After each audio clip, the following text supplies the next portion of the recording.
A joint benefit performance by the Opera Theater of New Jersey and the Princeton Ballet, accompanied by the Garden State Symphonic Pops Orchestra, will be presented at the State Theater in New Brunswick on Saturday, April 24th at 8 p.m. The program will include excerpts from Rodgers and Hammerstein's Carousel, Corelli Concerto, and a special set of Viennese waltzes. Tickets at $15 and $10 may be purchased at the Ballet office on 103 Church Street in New Brunswick, from 12 to 6 p.m. on weekdays and 9 to 2 p.m. on Saturdays. That's for the State Theater, Saturday, April 24th at 8 p.m. For further information or tickets by phone, call 249-1112. That's 249-1112.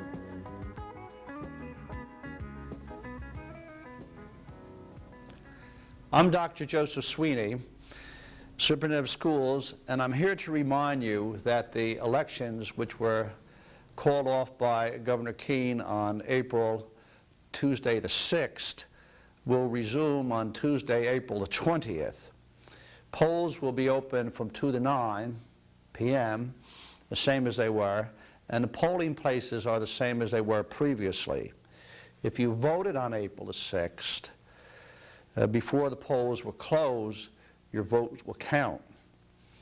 If you are not here, or you will not be able to be here on the 20th, you can vote an absentee ballot in person at the county clerk's office in New Brunswick, in the county administration building there. And you can do that up until 3 p.m. on April the 19th. I know that there probably will be questions and things that you would want to know because of the confusion in calling off the election.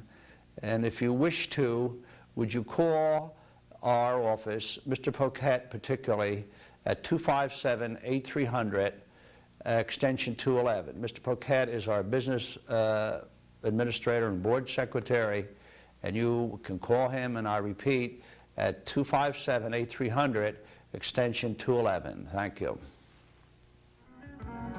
This weekend, traffic on nearly 2 miles of Cranbury Road will be detoured between 6 p.m. Friday and 6 a.m. Monday.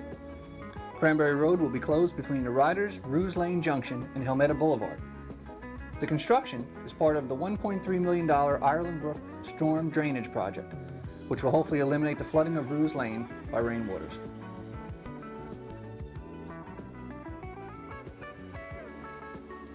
Construction began this week on 15 three-bedroom, moderate-income townhouses on Cranbury Road.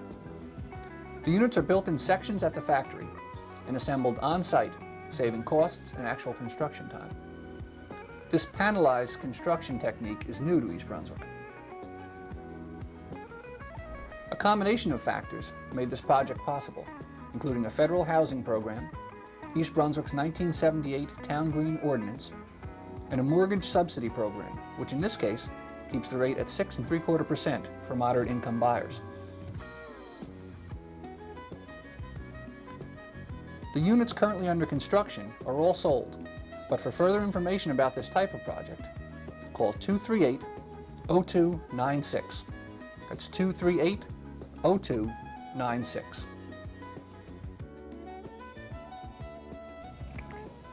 Hello. I'm Adrienne Eisner of the East Brunswick Consumer Affairs Office. Welcome to Consumer Aware. The use of credit cards has become a daily common experience in our lives. We use credit cards to purchase gasoline for our cars, furniture for our homes, clothing, theater tickets, trips, and the list goes on and on. At least 50 million credit cards are in circulation in our country today, which of course increases the temptation for thieves to steal them. Recognizing the danger to consumers, Congress passed a law in 1971 that limited a person's liability to $50 per card. Also, you do not have to pay for any unauthorized charges after you notify the credit card company of the loss or theft of your credit card. There are some precautions you should keep in mind to minimize the possibility of credit card theft.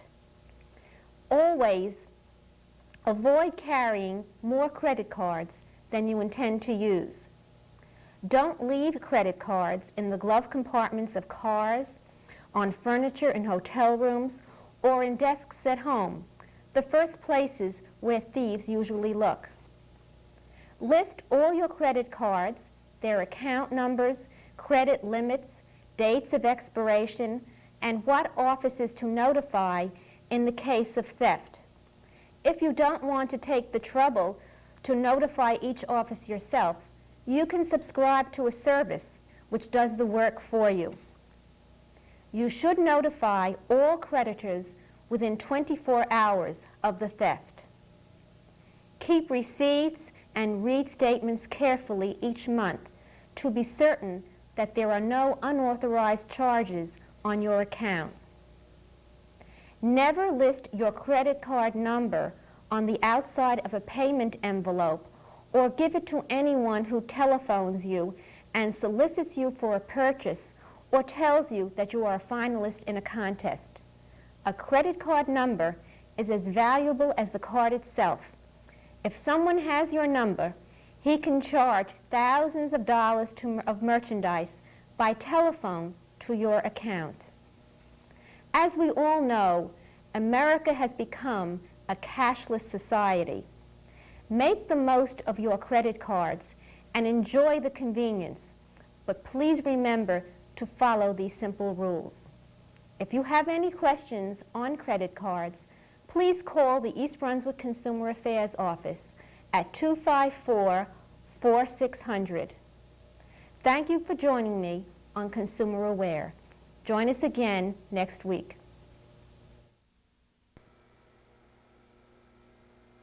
At this week's Township Council action meeting, the Council adopted a $13,114,150 budget for fiscal 1982. Of this total, $6,221,707 would be raised by actual taxation. Councilman Joseph Hudak cast a lone dissenting vote. Also on the agenda, a vote on a revised air pollution ordinance was postponed because the Department of Environmental Protection has not yet approved the revisions, and without DEP approval, the ordinance is not enforceable. The ordinance would require any garbage burning facility, such as the proposed Wheelabrator Fry plant at the Edgeboro landfill, to use special air pollution devices called scrubbers to ensure minimum emissions. The present plan by Wheelabrator Fry does not include these scrubbers.